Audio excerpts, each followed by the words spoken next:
Hello guys, कसे आहात? तर आज आपण आळूची वडी बनवणार आहोत. तर बघूयात कशी बनवायची. तर तुम्ही बघितल्याप्रमाणे मी लसूण आणि कोथिंबीर आणि मिरची टेचून घेतलेली आहे मस्तपैकी. आता आपण बनवायला घेऊयात.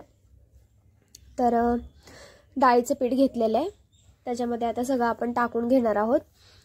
हळद टाकली आहे, मिरची पावडर टाकली आहे थोडी, आणि चवीनुसार मीठ टाकून घ्यायचं आहे. आणि इथे तुम्ही चिंचेचं पाणी पण टाकू शकता. मी चिंच आता माझ्याकडे नव्हती म्हणून मी टाकलेली नाही आहे, तर तुम्ही नक्की टाका. आणि आता ते मगाची मसाला बनवून ठेवला होता आपण, तो ह्याच्यामध्ये टाकला आहे. तर पाणी टाकून आता मिक्स करून घेऊयात आपण हे सगळं.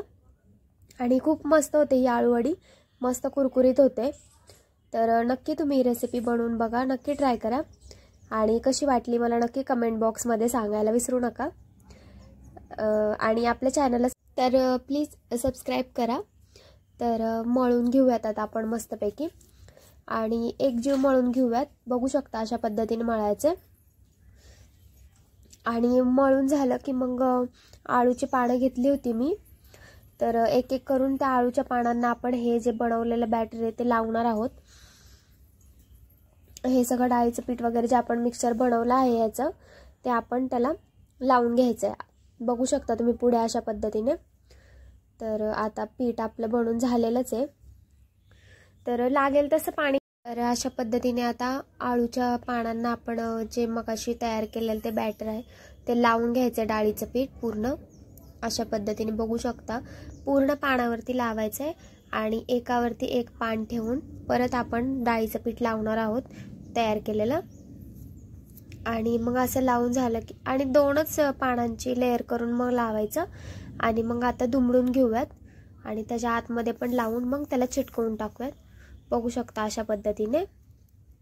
आणि असं करून सगळ्या पानांना आपण लावून घेऊयात. तर झालेलं आहे आपल्या लावून. गॅसवरती पाणी ठेवलेलं आहे अशा पद्धतीने, कारण आता वड्या आपण वाफलायला ठेवणार आहोत. तर चाळणीला थोडं तेल लावून घ्यायचं, आणि तेल लावलं की मग त्याच्यावरती ज्या वड्या आता बनवल्यात त्या आपण तसं ठेवणार आहोत आणि झाकून ठेवायच्या आहेत. आणि 15 ते 20 मिनटं आपण ठेवणार आहोत. आणि वडी शिजली की मग आपण तिला कापून घेणार आहोत. ते बघूयात आपण पुढे कसं कापायचं. आणि वडी गार झाली, 10 मिनटं आपण तिला गार करायला ठेवणार आहोत. आणि गार करून झाली की मग आपण तिला चिरणार आहोत. बघू शकता तुम्ही आता ठेवलेली आहे आपण शिजवायला. तर झाकून अशा पद्धतीने ठेवायची तिला 10 ते 15 मिनटं शिजवायला. तर झालेली आता आपली वडी शिजून. तर 10-15 मिनटं मी ठेवली होती तिला अशीच गार व्हायला. गार झाल्यानंतर मग आता मी तिचे कट करून घेतलेत. किती सुंदर वड्या पडतात ते बघू शकता तुम्ही. तर तुम्ही सुद्धा अशा प्रकारे नक्की आळूची वडी ट्राय करा. तुमची सुद्धा मस्त होईल आणि कुरकुरीत होईल आणि चवीला पण सुंदर होईल. तर अशा पद्धतीने कापून घेते मी एक एक वड्या. आणि कापून झालं की मग आपण आता तळणार आहोत. बघू शकता तुम्ही. तर कढई ठेवलेली आहे आपण आणि तेल टाकून घेतलेलं आहे तळण्यासाठी. तर तेल थोडंसं गरम झालं की मग आपण वड्या तळून घेऊयात. आणि खूप मस्त होतात वड्या, खूप छान पण लागतात जेवणासोबत खायला. तर तुम्ही सुद्धा नक्की बनवा आणि मला कमेंटमध्ये सांगायला विसरू नका कशी झाली रेसिपी. आणि थँक्यू माझे व्हिडिओ बघितल्याबद्दल. Thank you so much.